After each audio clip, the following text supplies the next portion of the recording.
Bom dia, meus queridos irmãos, amigos que estão acompanhando ao longo de cada semana os estudos da nossa revista Palavra e Vida. Nós vamos hoje, dando continuidade ao estudo dos 10 mandamentos para os dias atuais, estar estudando a lição número 10, que tem como título Mentiras Piedosas, falsos testemunhos em confronto com a verdade. E esta lição tem como base o 9º mandamento, que nos diz: não dirás falso testemunho contra teu próximo, que está em Êxodo 20, capítulo 16, que é o versículo básico da nossa lição de hoje. Nós estaremos agora orando, pedindo direcionamento de Deus para aquilo que estaremos aqui fazendo. Então, oremos ao nosso Senhor. Meu Deus querido, muito obrigado por estarmos mais uma vez diante da Tua presença, Senhor, reunidos para estudar da Tua palavra, daquilo que Tu tens para nos dizer nesta manhã. Ó meu Deus querido, nós te pedimos que Tu nos oriente, que Tu nos dirija, Pai, que Tu nos dê a devida sabedoria naquilo que aqui estaremos estudando. Ó Pai, que Tu possas usar a minha boca, usar a minha mente, o meu intelecto, para poder ser um instrumento Teu nesta manhã, Pai, para trazer esse estudo e que Tu possas, ó Deus, nos conceder a devida sabedoria, que Tu possas, ó Deus, estar falando aos nossos corações, às nossas mentes, que esse estudo seja de grande valia para todos nós que estamos ministrando, ouvindo, para que possa ser aplicado no nosso dia a dia, na nossa vida cotidiana. Ó meu Deus, dá-me sabedoria, dá-me a Tua direção naquilo que aqui estarei fazendo, ó Pai, em nome de Jesus. Amém. O autor da nossa lição, ele começa esta lição, né, com uma história de um casal que procurou com uma grande dúvida. O marido tinha recebido uma indenização vultuosa, né, assim, bem, uma quantia em grande quantidade, que poderia fazer-se realizar o grande sonho da família, que é comprar a sua casa própria.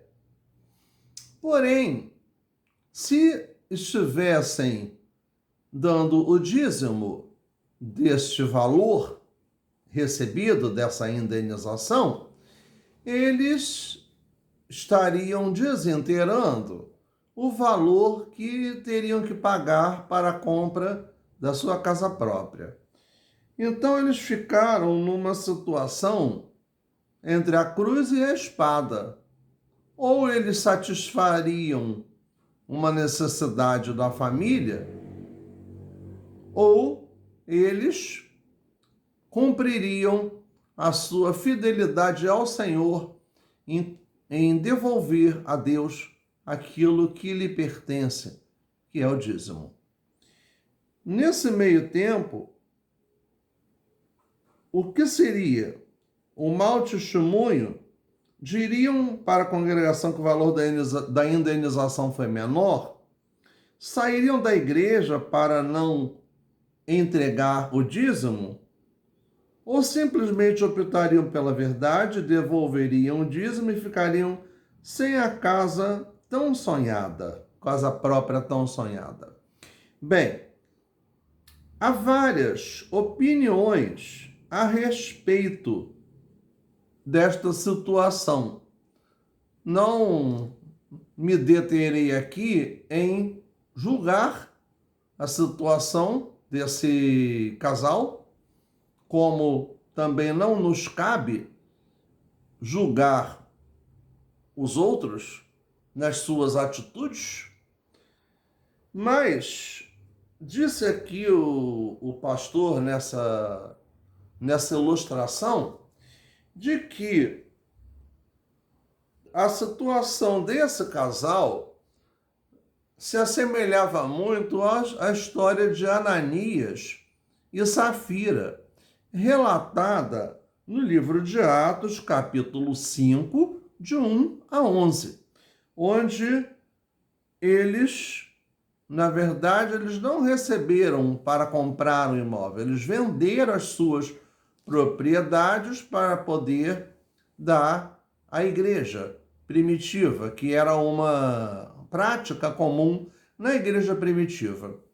Só que não era em si uma obrigação. Fazia aquilo quem queria fazer. Ninguém era forçado, ninguém era convencido a agir de tal forma.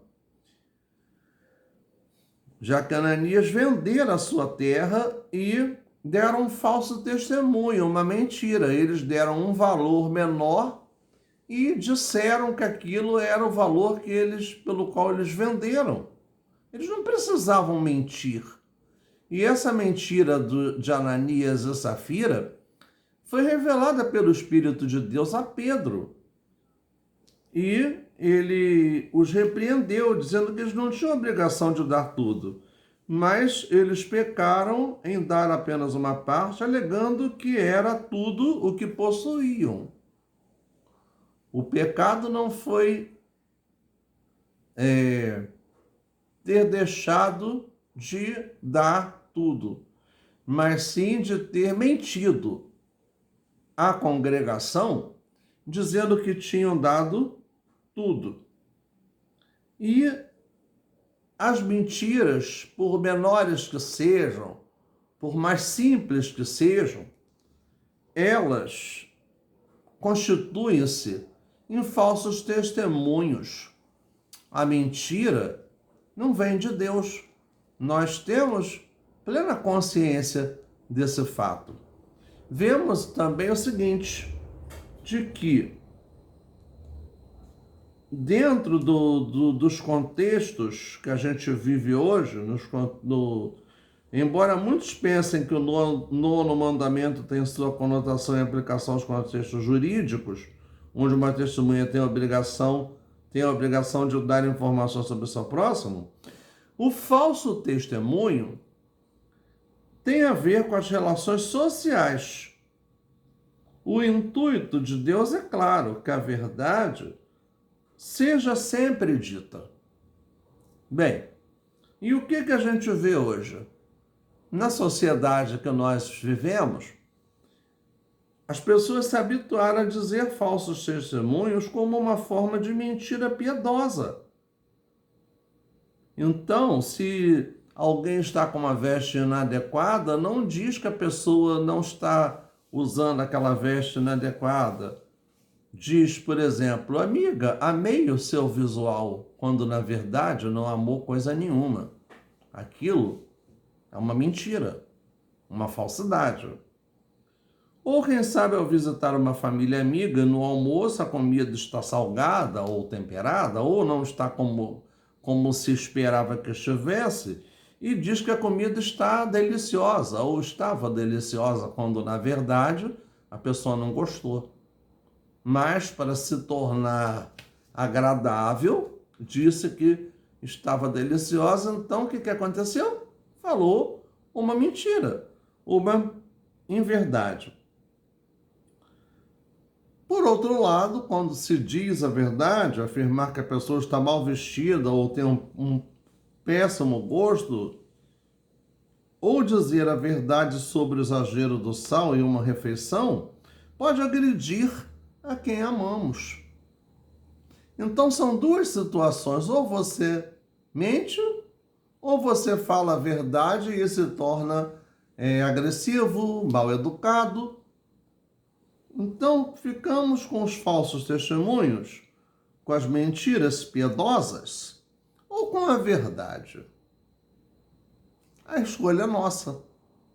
A gente aqui tem que fazer essas escolhas no nosso dia a dia e principalmente pedir a Deus para que nos dê a devida sabedoria nas nossas palavras e nas nossas atitudes. O nosso Deus é verdade.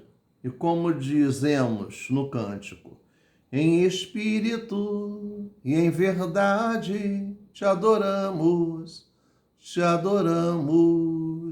Rei dos reis e Senhor, te entregamos nosso viver.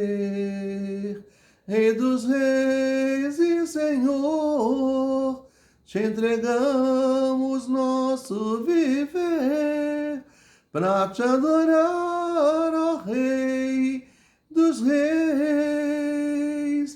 Foi que eu nasci, ó Rei Jesus. Meu prazer é te louvar, meu prazer é estar na casa do Senhor. Meu prazer é viver na casa de Deus, onde flui o amor. Nós adoramos ao nosso Deus, que é um Deus de verdade. E se o nosso Deus é um Deus de verdade, nós devemos procurar evitar de falar a mentira. Vemos então aqui, no primeiro capítulo da nossa lição, o falso testemunho gera consequências desastrosas.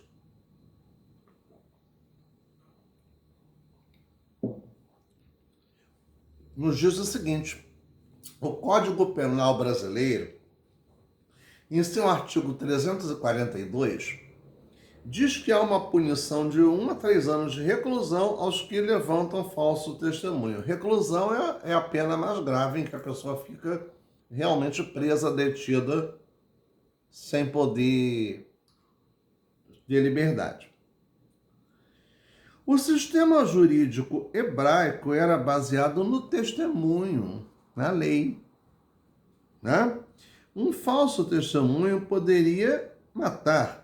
Deuteronômio 19, de 16 a 19, capítulo 19, dos versículos 16 a 19. Até nos dias atuais, espalhar as falsas notícias, as famosas fake news, um nome bonitinho, né? Na língua inglesa, mas que produz enormes estragos.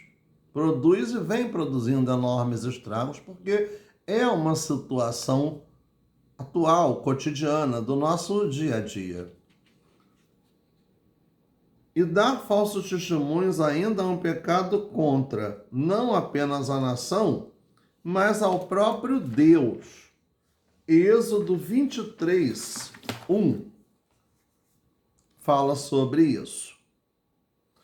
Aqui nós temos 2 exemplos de mentiras cometidas por personagens bíblicos em momentos diferentes e que julgaram necessário.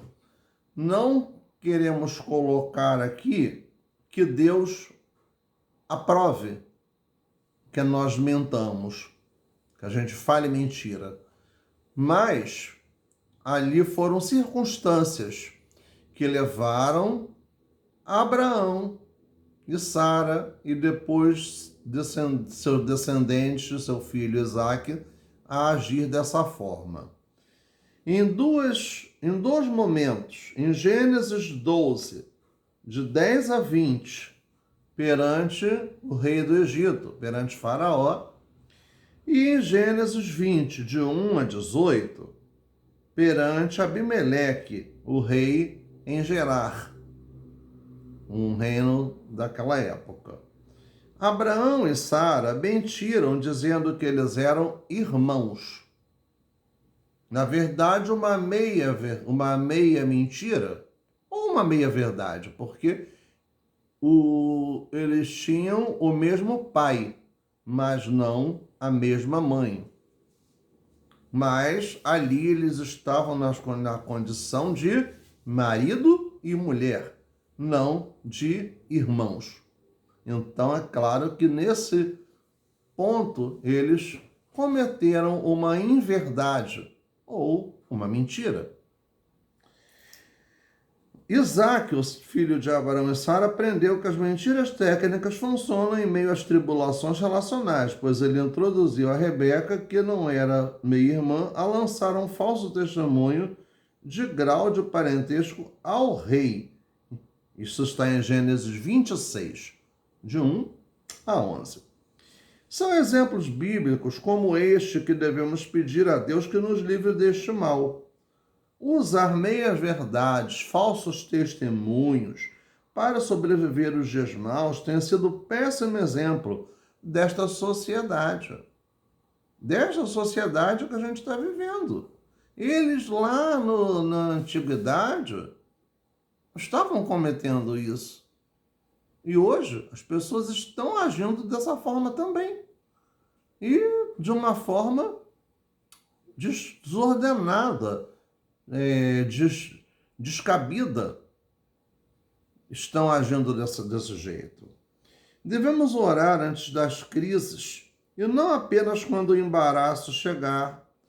Oremos para que os nossos lábios, que a nossa boca, seja bênção e não nos nossos relacionamentos e não abomináveis ao Senhor.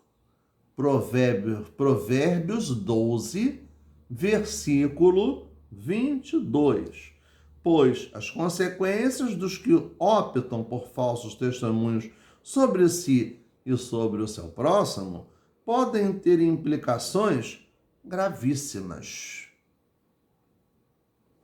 É verdade.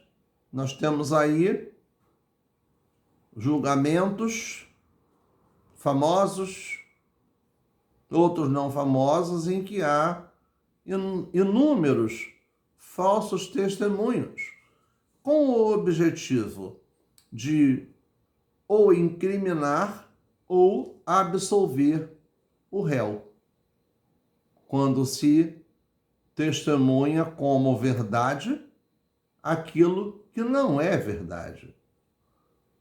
Agora, nesse episódio dessa CPI que está se desenrolando no nosso país, nós temos visto aí falsos testemunhos sendo ditos como se aquilo fosse verdade. Pessoas falando mentiras, querendo afirmar que aquilo é verdade, ou então querendo dizer que não fizeram o que fizeram, que não disseram, que não foi dito aquilo que disseram e que inclusive se tornou público. Realmente a gente precisa estar pedindo muito a Deus a sabedoria para não agirmos errado, para não cometermos esse tipo de atitude que não é aprovada por Deus. Deus é um Deus de verdade. Nosso Deus não é um Deus de mentira, não é um Deus de engano, não é um Deus de falsidade. É um Deus de verdade. E a verdade deve prevalecer sempre. Por isso devemos ter a devida sabedoria que só o Espírito de Deus pode nos dar para falarmos a verdade sem sermos grosseiros, sem sermos inconvenientes no meio em que estivermos. No item 2, falso testemunho sobre um julgamento indevido. Aqui nesse capítulo nós vamos ver algumas passagens bíblicas em que um falso testemunho se deu em função, inclusive, de determinados planos de Deus.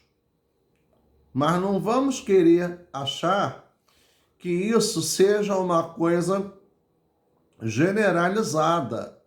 Isso são situações singulares, são situações muito específicas, muito particulares, em que foi necessário se falar essas meias verdades para a preservação da vida. Então aqui nos diz o seguinte, que há situações delicadíssimas que necessitam de uma visão mais ampla para o nosso julgamento. Um simples olhar e uma rápida decisão podem nos levar a conceituar tal decisão como errada e até um pecado diante de Deus. Entretanto, houve no passado algumas situações que não correspondem a um bom testemunho. Por quê? Porque não foram ditas as verdades totalmente, né? Mas, de certa forma, ao serem sucintamente analisadas, descobriremos que trouxeram benefícios. Então vejamos quais foram estas situações em que isso aconteceu, que estão aqui enumeradas na nossa lição.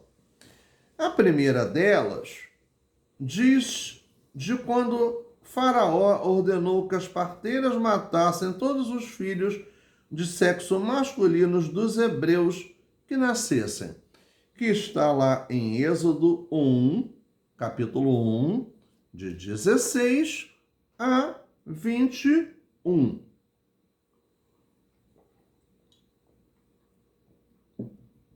Elas sabiam que, por temor a Deus, deveriam dar falsos testemunhos. Elas disseram que as mulheres hebraicas eram muito fortes e que não precisavam dos seus serviços, conseguiam dar à luz aos seus filhos sozinhas, sem que houvesse a solicitação da ajuda das parteiras. Então, isso foi uma verdade? Não. Mas isso foi uma forma de tentar desviar o intuito homicida, assassino do faraó. Bem, ainda que fosse verdade, era de fato uma falsa justificativa. Contudo, o que nos chama a atenção é que Deus aprovou tal atitude das parteiras. Êxodo 1, capítulo 1, versículo 20. O princípio aqui em que o próprio Deus concorda é a preservação da vida. Então, por isso que eu disse lá agora há pouco que isso não é uma situação generalizada. Isso é uma situação particular, específica, muito específica. Agora imagine transportando esta cena para uma comunidade numa grande cidade brasileira, em que passam por constantes ocorrências de operações policiais nelas em busca dos traficantes de drogas e da apreensão das drogas ilícitas. Imagina a polícia batendo na porta de uma casa, perguntando se o líder do tráfico da localidade está escondido lá, e ao mesmo tempo o morador sabe que se apontar a localização, o bandido pode ser preso, mas sua vida correrá um grande perigo, porque a vingança virá num tempo muito curto. Em falar a verdade poderia custar a sua vida, de sua família ou até a sua permanência na comunidade. E se não fossem mortos, poderiam ser, como diz lá no popular, esculachados, ou seja, sofreriam espancamentos, sofreriam violências sexuais e daí por diante, né? Coisas que fazem parte do cotidiano das comunidades, das favelas, tanto no Rio de Janeiro como no Brasil, nas grandes cidades brasileiras, em que há um domínio do crime organizado, seja ele o tráfico ou seja ele a milícia, porque eles têm táticas de funcionamento, práticas muito parecidas. O que dizer de Raabe? Quem foi Raabe? Aquela prostituta lá de Jericó que escondeu os espiões de Josué, como também disse que não sabia qual direção tinham tomado, porque eles se esconderam na casa de Raabe. Os soldados de Jericó bateram na casa de Raabe, e ela disse que não tinha ninguém lá. Ela mentiu, sim, preservando a vida daqueles espiões de Josué. E que intenção Deus teve em que Raabe fosse um refúgio, a casa de Raabe fosse um refúgio para que preservar a vida daqueles homens de Deus. Será que a atitude de Raabe foi correta ou foi imoral? Ela era uma prostituta. Aqueles homens foram lá para fazer sexo com ela, para usar dos serviços que ela prestava? Não, eles não foram ali para isso. E ela reconheceu que eram homens de Deus. Ela foi usada por Deus para poder guardar aqueles homens, para que a vida deles fosse preservada, né? Então, nós vamos julgá-la pela vida que ela tinha? De jeito nenhum, né? Só mais tarde vemos Raabe ser privilegiada por Deus ao entrar na genealogia de Jesus, que está lá em Mateus capítulo 1, versículo 5. Fazer parte da galeria dos heróis da fé, Hebreus 11, 31. E Tiago, o apóstolo Tiago, afirmar que a sua obra demonstrou que tinha fé no Deus dos hebreus, um Deus que ela não conhecia. Não era a religião dela. Mas Deus a usou e ela creu que ali estavam homens de Deus, que ela estava fazendo aquilo ali por orientação do Espírito de Deus. A atitude de Raabe é exemplo para nós nos nossos dias atuais. Afirmamos que não. Alguns defendem que Raabe era incipiente na fé e que um cristão experiente jamais cometeria tal atitude. Isso é uma visão legalista. Isso é uma visão uma visão pequena do que é a fé cristã. Mas certamente foi o melhor que ela poderia ter feito na ocasião, principalmente no que tange à preservação da vida, porque aquilo ali a levou a preservar a vida daqueles homens de Deus e mais tarde a preservar a vida dela e da sua família. Jamais podemos afirmar que a Bíblia coaduna com a mentira, que a Bíblia dê apoio, confirme a mentira. Mesmo em casos de sobrevivência ou na situação em que o mentiroso corre risco de morte.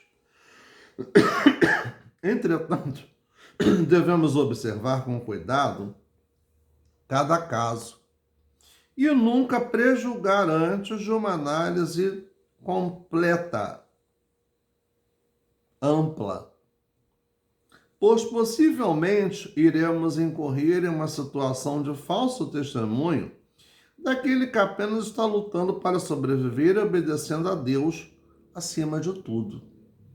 O apóstolo Paulo, ele é enfático em nos dizer que definitivamente devemos abandonar a mentira.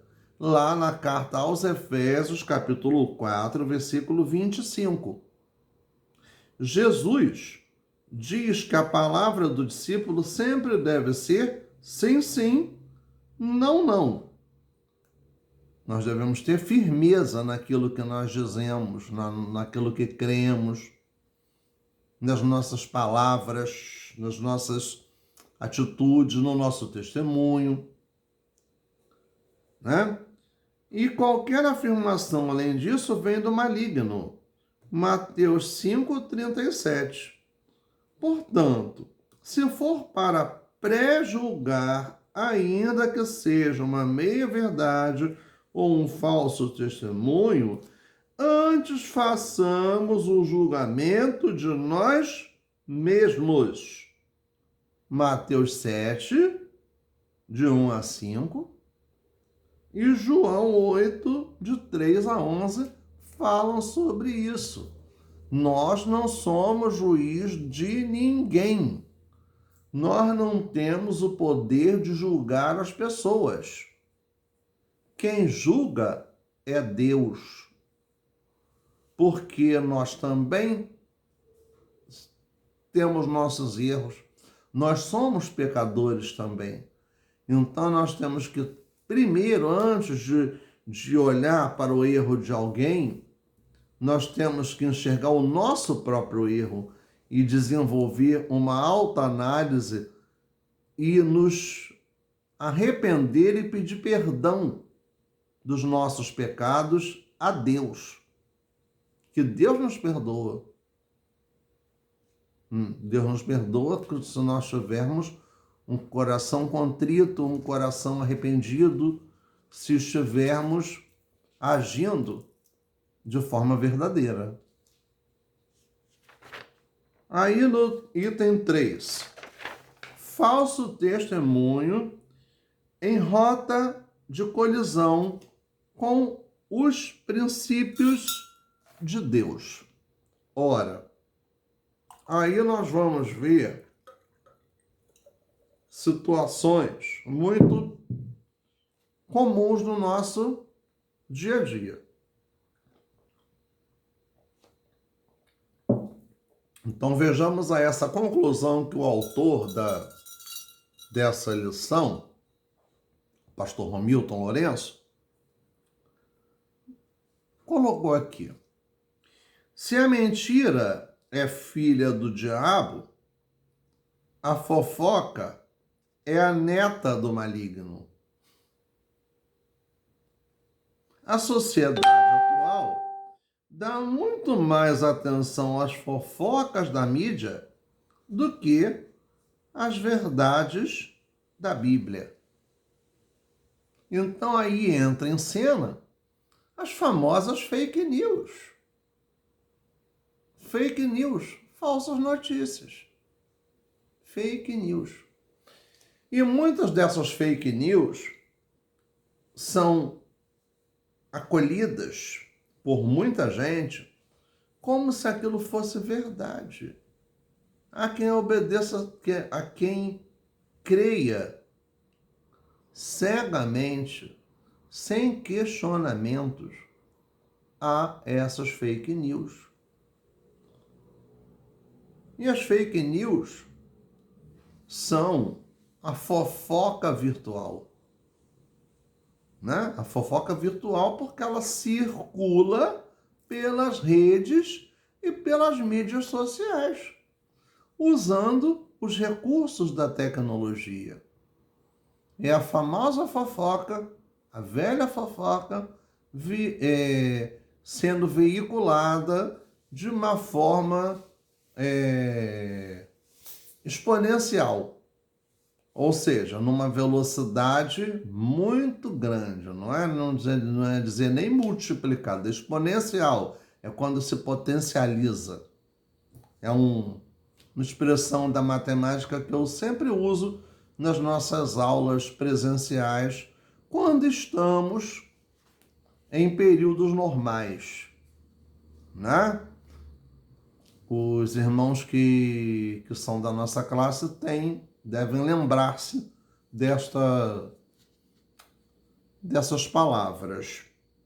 Bem, então o que a gente vê aqui? O combustível das redes sociais são os boatos. Boatos são notícias que as pessoas soltam no ar. Pode ser com algum fundo de verdade ou sem nenhum fundo de verdade. Em geral, para promover alguém ou para denegrir a imagem de outros. Por que será que o 9º mandamento não é suficiente para combater as difamações? Talvez porque exista sempre alguém que se sinta bem em ouvir o falso testemunho. O ímpio atenta para o lábio iníquo. O mentiroso inclina os ouvidos à língua maligna. Provérbios 17:4. A maledicência, a fofoca, é o quê? É maledicência. É usar a língua para falar mal, para trazer coisas que não edificam, que não fazem ninguém crescer, coisas que não são aprovadas ou da vontade de Deus. A maledicência só morre quando encontra um par de ouvidos inteligentes. E acrescento, não só inteligentes, mas também sábio. Porque aí não é só uma inteligência acadêmica, de conhecimentos, de estudos, mas é uma inteligência social, uma inteligência de saber conviver com as pessoas, de saber respeitar as pessoas, para manter-se um bom convívio social, para poder promover a chamada socialização, que é o relacionamento entre as pessoas de uma sociedade. Então a gente vê claramente que existem situações de falsos testemunhos que se tornam engraçadas, objetivo até de risadas, de gargalhadas, outras que podem causar até mortes, grandes danos à vida de muita gente. Aqui nós temos o exemplo de um jovem que estava numa igreja, pediu oportunidade para testemunhar as bênçãos alcançadas. Esse jovem foi preso por assalto à mão armada e a sua pena estava a 2 meses de ser concluída. Nesse meio tempo, ele aceitou Jesus, ele se converteu e diz que Jesus o tinha libertado da cadeia. Jesus o libertou naquele momento da cadeia do pecado, já que ele se arrependeu e estava procurando viver uma nova vida em Cristo. Mas ele ainda estava com a sua pena criminal que não havia totalmente sido cumprida. E nesse meio tempo, ele teve um indulto de Natal. E dentro dessa visão distorcida da libertação que Deus deu da prisão do pecado a ele saiu para o indulto de Natal e não retornou para a cadeia para cumprir o restante da pena, porque ele estava absolvido por Deus, mas ele tinha a lei dos homens, a lei do país, pela qual ele foi condenado a cumprir uma pena, estando recluso, estando preso. Aí, num culto, esse rapaz deu esse testemunho, foi muito aplaudido por grande parte dos presentes a esse culto. Só que dentre os presentes a esse culto estava um diácono que, por sinal, é delegado de polícia. E este delegado de polícia falou para ele: você acabou de proferir um falso testemunho. Jesus pode até ter libertado você das garras do diabo, mas a lei dos homens deve ser cumprida. E esse rapaz foi algemado e conduzido de volta à cadeia, à prisão. O jovem saiu algemado, né? Então, vamos ver aí, né? Provérbios 14, 5. Isso era um testemunho verdadeiro? Totalmente? Não, não era. Aí, a meia-verdade. E ele interpretou a Bíblia ao seu modo, querendo levar aquela ideia da libertação do pecado às suas conveniências, achando que porque ele estava libertado do pecado, ele estaria libertado da pena pela qual ele foi condenado. E isso ele teria que cumprir, né? Os testemunhos nas nossas igrejas são muito importantes, são formas de mostrar, de falar do amor de Jesus, das misericórdias de Jesus para com todos nós. Mas é claro que o testemunho tem que ser verdadeiro e não sensacionalista. Porque quando se entra a palavra sensacionalista, nós vamos nos remeter a programas tipo Brasil Alerta, Brasil Urgente, Cidade Alerta, e outros de várias outras emissoras, né, de televisão, outros que também passam no rádio, em que dá-se determinadas notícias, mas que se aumenta o conteúdo delas. E isso se torna o quê? Uma meia-verdade. Essa semana mesmo eu estava vendo que numa emissora dizendo que um meliante tinha sido preso e na outra dizendo que ele estava sendo ainda procurado.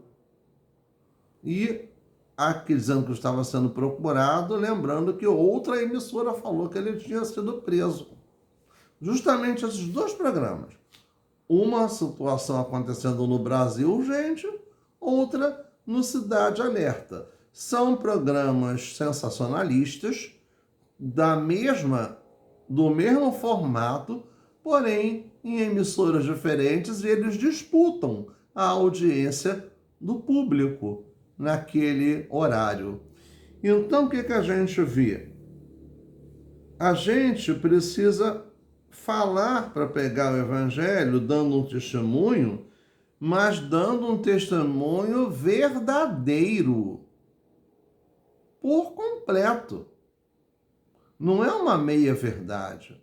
Não é querer colocar as coisas conforme a gente acha que deva ser. Isso deve ser dito como elas são, com o fundamento bíblico, não com o fundamento pessoal, criado por uma ideia que se desenvolveu na mente das pessoas, mas que seja uma coisa com fidelidade à palavra de Deus. Nos diz aí, né? No Salmos 37, 23. Os passos de um homem bom são confirmados pelo Senhor, e ele deleita-se no seu caminho.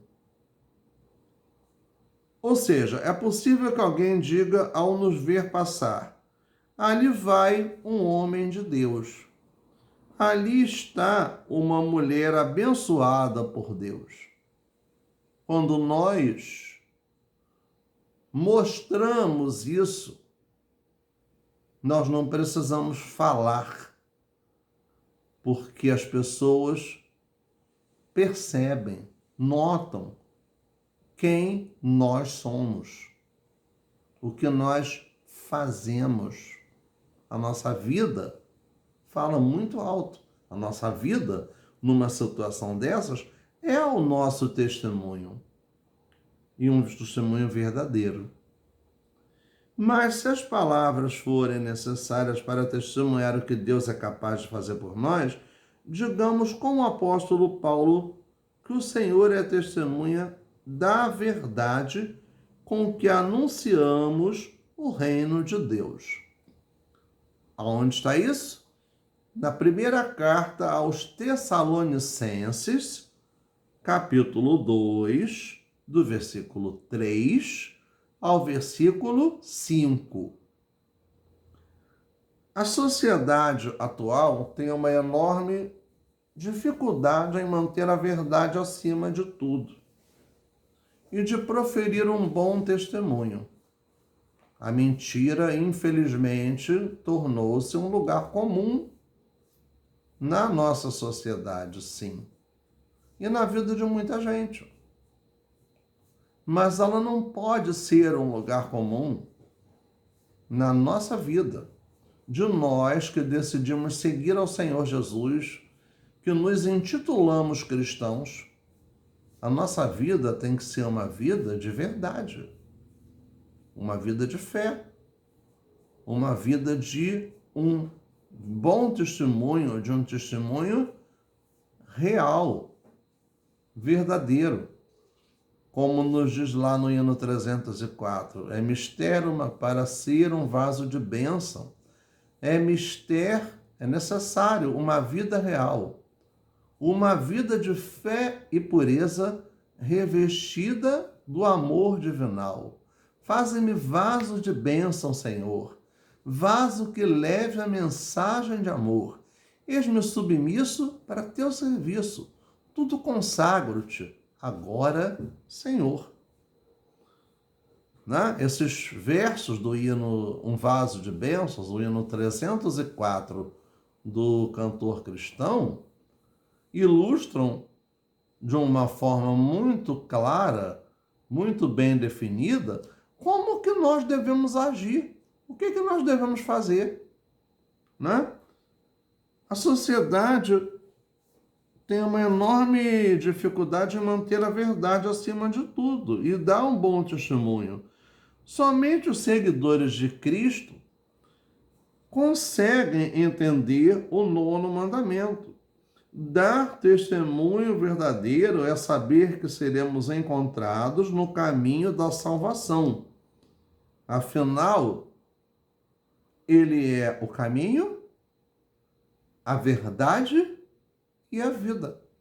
E ninguém vem ao Pai senão por ele. E quem é ele? É Jesus Cristo. Né? É Jesus Cristo. Em quem depositamos a nossa fé. Por meio de quem nós temos o perdão dos nossos pecados. Por meio de quem nós tivemos a nossa salvação garantida lá na cruz, quando o seu sangue derramou para nos dar a libertação. Como diz, na redenção firmado estou, meu cativeiro já findou, ali eu cantarei louvor ao meu bendito Redentor. Redenção é a mesma coisa que libertação de uma escravidão que a gente vivia, a escravidão do pecado. né? Para pensar e agir. Você entende que a verdade deve ser dita em qualquer lugar, a qualquer momento, independente das circunstâncias e para qualquer pessoa? Pergunta-se. Aí diz, se por exemplo, um médico disser a verdade ao seu paciente que inspira cuidados extremos, já quase em estado terminal. Se o médico chegar para um paciente e dizer para ele assim, olha, o senhor está com o pé na cova, já tem poucos meses ou poucos dias de vida. A situação desse paciente provavelmente poderá se agravar e muito, e acabar acelerando a sua morte, né? Aí anda ocasionando uma morte até antes do previsto, antes do que eu deveria. Se alguém disser para um parente seu ou para você, você está com o pé na cova. Quem é que vai querer ouvir essa palavra?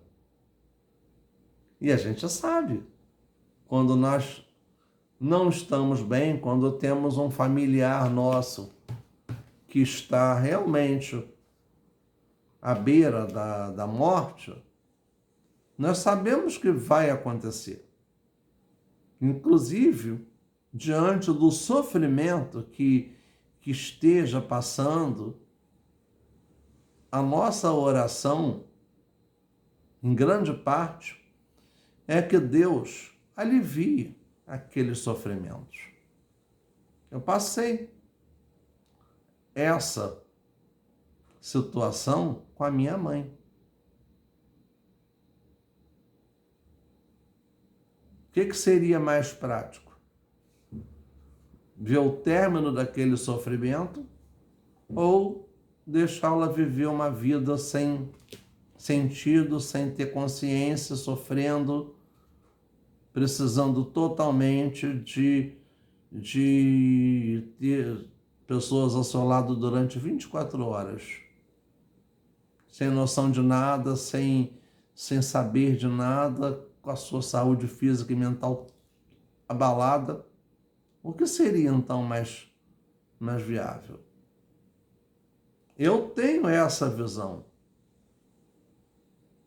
Muitos não têm, né? Então, aí, num caso desses, para um médico falar isso, normalmente eles falam como? De uma forma muito sutil, de uma forma muito indireta, para não melindrar as pessoas. Porque, inclusive, eles podem até ser processados criminalmente se agir de uma forma assim tão contundente, tão direta. Jesus disse que, além de nos salvar, veio até para nos dar testemunho da verdade. João 18, 37. Antes da sua ascensão, o Cristo nos encarregou de ser suas testemunhas. Lá em Atos 1, o comissionamento, mas sereis minhas testemunhas, tanto em Jerusalém, como em Judeia e Samaria, até os confins da terra, ensinando-os, fazendo discípulos,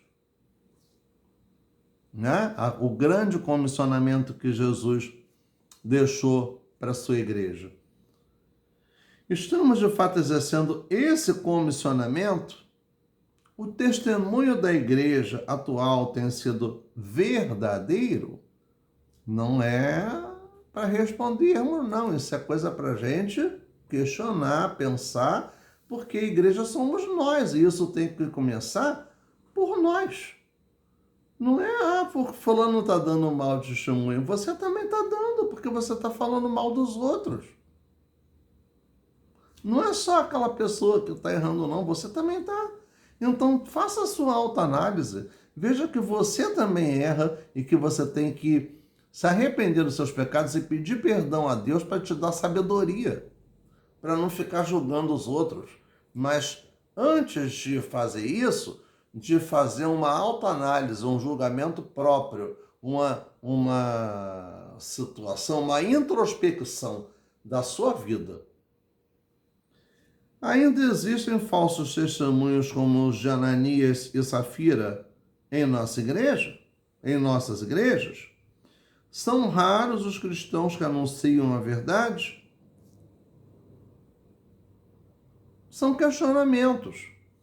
Sempre nessa parte da lição, para pensar e agir, são desafios que o autor da lição coloca para nós pensarmos, refletirmos sobre a nossa vida, sobre o nosso testemunho, sobre aquilo que estamos fazendo no nosso dia a dia, para que a gente possa refletir, mudar de atitudes e crescer na graça e no conhecimento de Deus. Que essas palavras, irmãos, possam estar sendo praticadas por nós, que a nossa vida seja realmente um exemplo e que a verdade possa se fazer presente na nossa vida. E principalmente que tenhamos sabedoria para dizer a verdade sem ofender, sem melindrar ninguém. E essa sabedoria é o Espírito Santo de Deus que nos dá. Isso não é nosso. Isso vem do poder de Deus na nossa vida, que nos dá sabedoria, que nos instrui.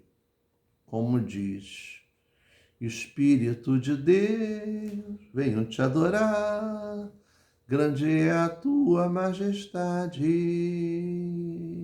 Sempre aos teus pés vou querer estar, pois em minha vida és o primeiro. Tua presença nos alegra, és bem-vindo neste lugar. Tens a liberdade, a tua verdade reinará. Ó Deus de amor, muito obrigado, Pai, pela aula que podemos ministrar, ó Pai. Muito obrigado porque o Teu Espírito pôde me usar aqui para conduzir esse estudo. Nós queremos, ó Pai, te agradecer por todas as bênçãos, pela Tua grandiosa misericórdia na vida de cada um de nós. E queremos te pedir, meu Deus, pelos nossos irmãos, pela nossa igreja, Senhor, pelos nossos familiares. Queremos te pedir, Senhor, que Tu tenhas, Senhor, misericórdia de todos nós, ó Deus, e que nos dê, ó Pai, que Tu nos dê, ó Pai, a devida sabedoria para vivermos segundo a Tua vontade, dando um testemunho vivo e verdadeiro da Tua palavra, da Tua graça, da Tua misericórdia e do Teu poder manifestado na vida de cada um de nós, meu Deus. Tem misericórdia das nossas vidas, meu Deus. Seja conosco, Senhor, perdoa os nossos pecados, Senhor, as nossas falhas, ó Pai, e a cada dia dá-nos a Tua instrução, a Tua sabedoria para o conduzir do nosso viver diário, ó Pai, em nome de Jesus. Amém.